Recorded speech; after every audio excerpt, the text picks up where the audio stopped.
سلام علیکم برادران و خواهران اولی قدر.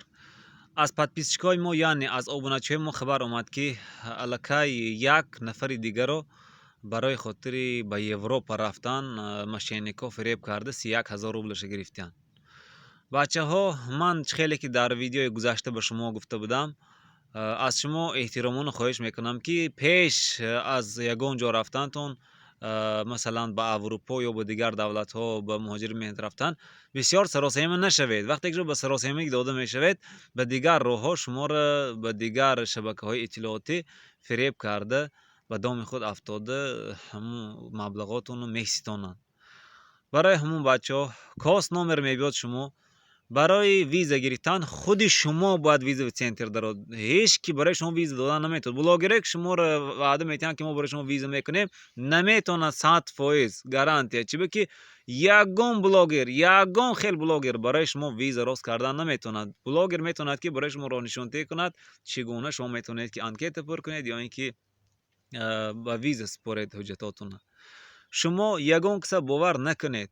اگر که برای شما کاس نامر اومد یا اینکه پرگلشین اومد با آدمی میدونستی که حتما صحبت کنید. انسانی که فریب میکند وای وطن ندارد وای میلاد ندارد که و یک مهاجری که نوچور به مهاجرت میرود بعضیش قرض داره بعضیش پرابلم دارد بعضیش قرض میگیرد میرود همو قرض هوی میگیرد و زهر میخورد. برای همین بچه ها در اینستاگرام در یوتیوب در تیک تاک بسیار بلاگرها پیدا شدن که مشینیکا در اون صورت اختارش نمیمونن، صورتای دخترها رو میمونن یا دیگر صورتها رو میمونن که شما پادپیسات کنید بعد آستا باوری به در اومده ما شما رو حجت میکنیم گفته پول میستانن. برای همون حرکت کنید نه افتید همین چیزا به تیمبول مهاجر فریب کردن این بسیار خوب نیست. نه برای یاردم دادن در کار این مشینیکا خیلی بسیار شدگی هستند.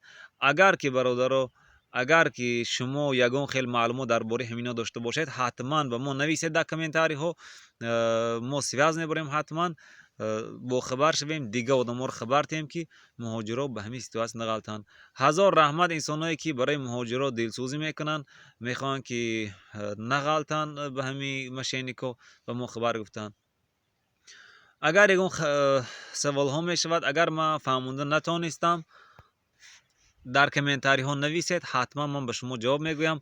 مشینیک اگر تو من دیده استاساد باشی پولی مهاجره که تو برای فریب گرفتی چی خیلی گرفتی هم خیلی گردون دیر یا زود تو حتما به دست می افتی.